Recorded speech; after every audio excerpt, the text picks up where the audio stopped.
I am rolling, so go ahead and whenever you're ready. What a fantastic day at Zoho 24. Made some new friends here, which I'm really excited to chat with. Maybe start with some introductions, and we'll go from there. Sure, that's great. I'm PVK. I head market strategy for the customer service and customer experience products at Zoho, which covers our products across marketing, sales, service, commerce, and parts of BI and AI. That's all. That's quite a portfolio. So yeah, you have your hands full. Well, congratulations on another great Zoho event. Perfect. Thank you. And I'm happy that you could all make it as well. Thanks. Yes, sir. Yes, hi. My name is Rene Selemi. I'm the Director of Operations for IDT Retail. Basically, we're a telecommunication and technology company based out of Newark. I run the operations side, so I'm busy with implementation. So implementation was one of my projects actually about 5 years ago, and we started in a small startup within the IDT environment called National Retail Solutions, and it went from there. We started with about 20 people, and now we have about 700 people. Wow, that's quite a journey. So tell us about that starting point. How did you start, and what was that journey like for you and the team? Okay, so the starting point was very casual. We needed to get a CRM running because, this business, particular business, the division that we were actually building at that point, the startup that we were building at that point, needed a lot of attention, particularly somebody that actually, something that actually could fulfill the customer's expectations in terms of, the process, the customer care. That was very important because remember, I probably didn't say that, but one of the things that actually National Retail Solutions did was put in front of the store a POS, a point of sale. So imagine that became the heart of the business. So for that, you needed something to substantially help the customers on very quickly. So we started searching for CRMs, and Zoho came across, and we started building with Zoho, the infrastructure, the users, the platforms, and this is a few years later where we are. Fantastic. Yeah. Well, it's going to be great to chat about your journey and dive deeper. Yes, next guest. I'm Melissa Gordon. I'm here from Tidal Basin. Tidal Basin is a government consulting firm. We got our start in emergency management, and in 2023, we launched a new division focused on enterprise solutions. So I lead that division, which consists of technology services, financial services, and contact center solutions. And then I was here this week to talk about how we have implemented Zoho, both to help support our internal operations, but also to help support our clients. So that sounds like a lot of mission critical kind of technology, talk financial services and enterprise and even emergency services. What's that journey been like from deployment to today? In terms of our Zoho journey or the operational? Yeah, I mean, both sides. It'd be interesting to kind of see that journey and how it's unfolded. So in terms of the emergency management work, our CEO actually worked at FEMA for many years. So when he left, he actually started the company and then grew the business. I think when people look at emergency management, they think specifically of response. But we do everything from like financial compliance for federal programs. We do fraud, waste, and abuse review and analysis, and things like that, in addition to the response work. We also help companies and businesses and governments create preparedness plans. And so we've kind of built upon that. And then our enterprise solutions journey was a result of our clients' needs within the emergency management space. And then we broke that out to be able to then grow that into other markets and industries. Fantastic. And then with Zoho, we actually started, when we initially started using it, it was really to manage the client relationship. So we started obviously with CRM. But then what we discovered is that a lot of the work we were doing required the use of tools that could be quickly set up and implemented. And so then we've used them for a lot of interaction with like the general public in conducting our work. Yeah. So how do you view the Zoho suite? So many different tools and applications. There's, I imagine, a constant discovery of this feature, this capability. What is that like as a customer, and how do you roll out new capabilities, new features, new applications? I would say when we initially rolled it out, it was very much organic. We were going to roll out the tools, make them available, and show people what was possible and then let them ask for them. And we knew that by taking that approach, it might be a little bit slower adoption, but the adoption, like the tools would speak for themselves. And so when we started in 2019, when I started with the company, they were already using CRM.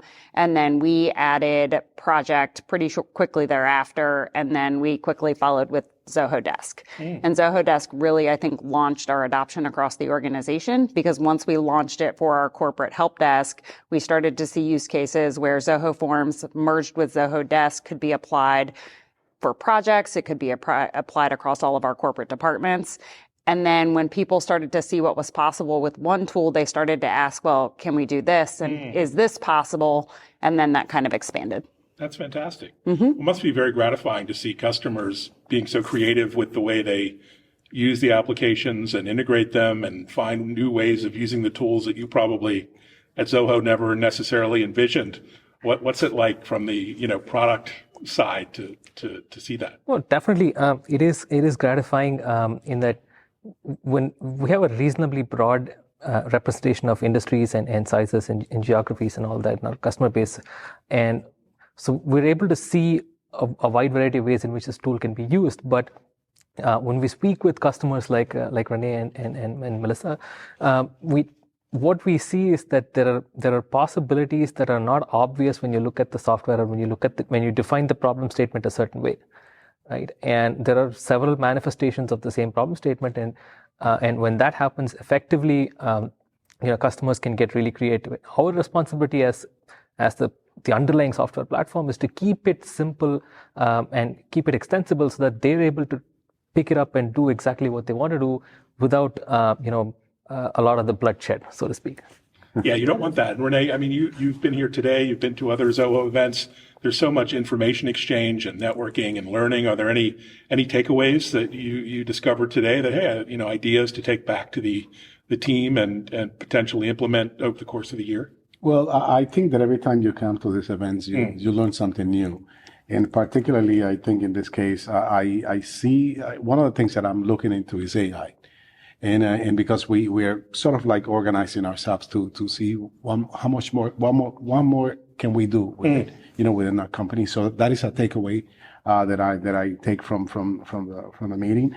But also, I think the emphasis also on the whole event is, like you said, exchanging ideas, talking to people, collaborating is what I like about this, coming to this event, because you just don't go, to go. You go there because you know that you're going to meet people, you're going to talk to customers, you're going to talk to co-customers, you're going to talk to, people on the organization, and the exchange is always good every time I have come in. And I think that validates, that long travel and everything else that you do to get here.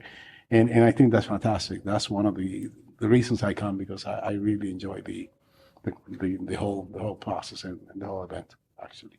Yeah, I would totally agree. And Melissa, I mean, enterprise software, as you know, has been notoriously challenging to deploy, to maintain, to use, just usability. What's your experience with Zoho? I mean, you can be completely frank. What's it been like working with Zoho the last number of years? No, it's actually been refreshingly easy. So we have a single system administrator who has managed the platform since we adopted it.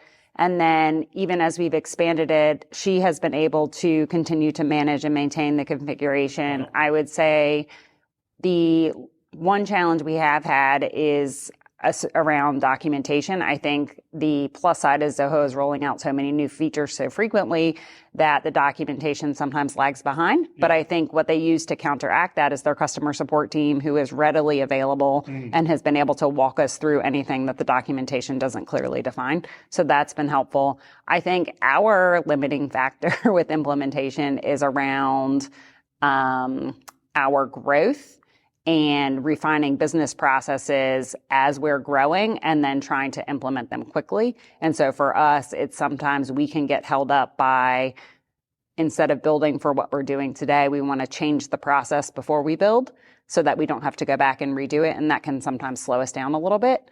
I think our bigger challenge that we saw in 2023 was that we started seeing so much demand that we needed to create separate teams just to be able to handle what our teams want to use the system for. Yeah. Which is, I mean, a good problem to have. Growth pains are a challenge. Well, it must be very gratifying for Zoho to hear all these stories and anecdotes. You're a very people-centric company at Zoho, despite, being a software company and having all these engineers. Maybe talk about the culture within Zoho, both in terms of support as well as feature development, and give us a bit of an insider perspective on what that's like. Oh, perfect. So I joined the company about 12 years ago, and much less than 1,500 employees. So a lot of the people that I meet here, that we all meet here, we've known each other for a really long time. So we're much more than colleagues, and we have a certain understanding that does not need to be written anywhere. That there's a code of ethics. There's a certain culture that's not necessarily written. You don't have a fancy handbook or anything like that. Everybody gets it. You join a team, the team takes care of you. You get it. You keep moving, right? That's basically what it is. In terms of just the product development and things like that, we usually take a very simplified approach, right? We define the problem statement in a few ways, and we try and see what the most common occurrence is, and then we essentially just build backwards from there. And in the vast majority of our software, we try to ensure that the first beta of whatever it is goes through Zoho Corp, right? In very, very few instances, like for example, in inventory management or something like that, we probably may not be able to use it ourselves. But the vast majority of what we put out there has already been in use for at least 8 to 10 months inside Zoho Corp. So anything that makes the cut for Zoho is what our customers see. And in some cases, that may not necessarily adjust to their context really well, which is why we also have the early access, the beta programs and things like that. So when we roll out to the broader realm of the customers, we absolutely need the thing to work the way everybody envisions it, right? That's one thing. The other thing is with respect to documentation and customer support and things like that, the thumb rule internally is essentially just focus on what you have to do for that customer, take that learning and fix the system, right? In some cases, that's it's a little bit more complicated than the others, but in the vast majority of cases, what we typically do is we relay that information somewhere internally, and then somebody picks it up, and the system does get fixed. I may not be able to explain how, and you may not be able to get that from me either. It just works in that company in that sense, right? And that's the thing that I've observed in 12 years has not at all gone down, despite the company growing 10 times in headcount. Well, it's refreshing to see in this world of big tech, where I'm not sure I could pick up the phone and call Microsoft and get my bug fixed, but that's a whole other story. What's on your radar, Renee, for this year? What are you excited about? What sort of business goals? I'm glad actually that you mentioned that, because we are one of the, I think we're one of the people that actually are always talking to them and receive that support. I think that is very refreshing. Like you said, it's a tech company, but the fact that we have a meeting every week, for instance, with key people, and our lead developer, he's a superstar, and I think he pinpoints every single time when it needs to be fixed. So what we would like to use Osama is fantastic, and I think that again that is what we're trying to do now for 2024 is actually continue building that relationship, because to us it's a partnership, and this is how we approach it. And I think we have received from Zoho the same sense. It's a partnership. Let's work on this together, because if we make our business better, they become better too. So that's what we aim for in 2024. For sure. One of the most miraculous things about their deployment is they've been able to build and roll out their entire solution, Zoho solution, with just one developer. Yes, yeah, that's amazing. He's fantastic. And he has some help also. You think about low code and no code. And we have and I have to mention Joel is fantastic too. His support. And again, I think that, I think Melissa pointed out that you have one person, right? We have the same. We have a very small group. Actually, I'm fighting right now to get 3 more resources. And it's not happening yet, but hopefully it's going to happen. But, the fact that you can do so much with Zoho with so little resource, and not only that, not having a separate implementation team, has made all the difference in our. I'm a big fan of small teams. It's the old two pizza team, if, with Jeff Bezos. Well, and I also think it goes to Zoho's model of if our team runs into a roadblock and they go through the support and they need additional resources beyond somebody telling them this is how you do it, they're not telling you to stop, go find a certified partner, this person can do it, and it's going to cost you 20, 30, 40, 50 grand. They're on the phone walking you through, showing you how, so that the next time you can do it on your own. And you don't find that with a lot of other companies. No, that's very unusual, and that's part of the, as I discovered, the Zoho culture, ease of doing business, low friction, terms of condition and that are easy and certain. Tell us about that side of the culture, the sort of intangible. It's hard to describe, right?